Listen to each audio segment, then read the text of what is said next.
15-Minute Mondays, your kickstart to week high-energy 15-minute episode on the Success Blueprint. I'm your host, Daniel Greg Johnson. Let's get right into it. Hello everybody, welcome back on the Success Blueprint. It is 15-Minute Monday time. I hope that you had a fantastic weekend.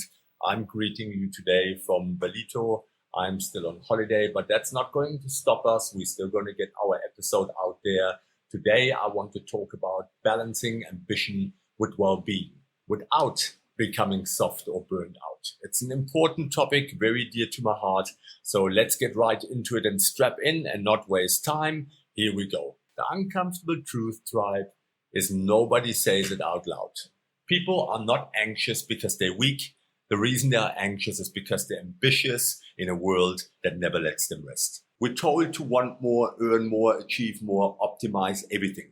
And then we're shocked when our nervous system taps out and says, I can't do this anymore. So this episode matters to me because mental health isn't collapsing due to a lack of ambition. It's collapsing because ambition has quietly turned into a lifestyle that never downshifts. And the result is a generation of high-functioning, low-settling humans, productive, capable, and privately exhausted. So today, we're not choosing between success and sanity. We're dismantling the lie that says you must sacrifice one to earn the other. And it's not true, tribe. So what's the problem here? What is the challenge? Let's name what people are actually worried about. No abstract global crisis, daily pressure. Am I falling behind financially? What if I can't sustain this pace? Why am I anxious even when things are going well? Why does rest feel earned instead of allowed? People aren't failing at life. They're just running an unsustainable operating system. Ambition has been framed as constant expansion. Well-being has been framed as recovery from damage ambition causes. And that framing guarantees burnout, resentment, and quiet shame. The problem isn't ambition. It's ambition without regulation. So what's the cost? What is the currency that we're bleeding here? Well, let me tell you, tribe, when ambition and well-being aren't integrated, people drift into three traps. Trap one, the hustle loop. You push harder, feel depleted, recover just enough, then push again.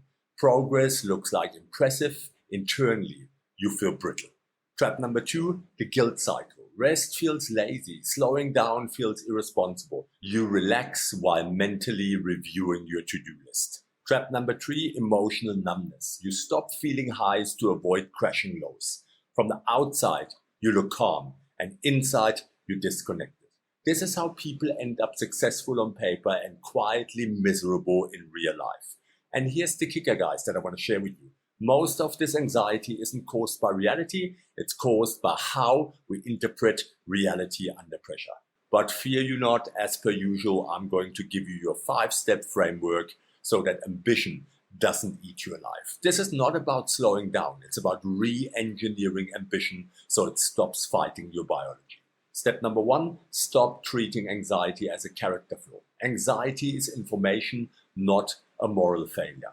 The action that you take here, instead of asking what's wrong with me, ask, what pressure am I under? What demand exceeds my recovery? What am I carrying alone?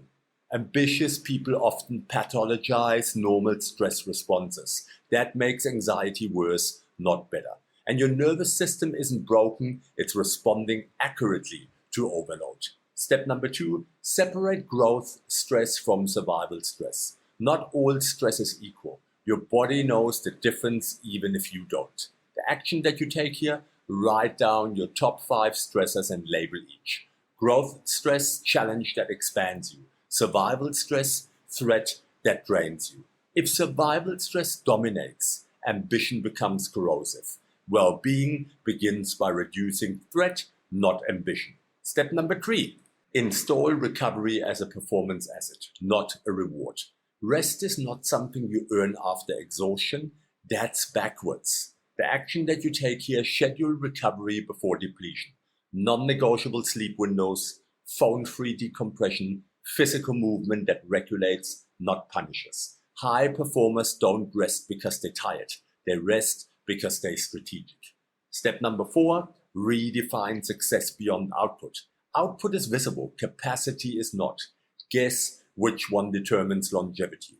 The action that you take here, I want you to measure tribe, emotional bandwidth, decision clarity, quality of presence in relationships. If success costs your ability to feel, connect, or think clearly, it's not success, it's extraction. Step number 5, practice ambition with self-trust and not self-threat. This is the shift most people never make. The action that you take here, replace internal pressure with internal contracts. I will pursue this goal without abandoning my health. I can want more without declaring war on myself. I don't need to scare myself into progress. Fear may get short-term results, but self-trust compounds. And what's the deeper meaning here? Why does this really matter? Mental health struggles today are not a sign of weakness. They're a signal that our model of ambition is outdated. We're still operating as if humans are machines that can be pushed indefinitely with the right incentives. We're not machines. We are adaptive systems with thresholds, rhythms, and limits. True ambition is not relentless, it's sustainable intensity tribe. The future belongs to people who can pursue meaningful goals without sacrificing their inner stability. That's not softness, that's mastery. In coaching, the most ambitious clients often come in saying, I just need to push through this phase. What they actually need is to stop treating exhaustion as a rite of passage. Once ambition is paired with regulation, anxiety drops without motivating dying. Focus improves and relationships stabilize and decisions become cleaner. Nothing is lost, everything works better. But let me give you some advanced strategies right here for those who want more. Energy accounting. Track energy like money. Stop overspending without deficits. Ambition check-ins. Ask weekly, is this pursuit expanding or depleting me? And identity reframe. You're not valuable because you're enduring suffering. You're valuable because you create meaning. So let me give you your weekly challenge for immediate implementation. This week, number 1, identify one ambition that currently costs too much. Number 2, reduce the pressure without abandoning the goal. Number 3, protect one daily recovery habit as non-negotiable. Notice what happens when ambition stops feeling like a threat.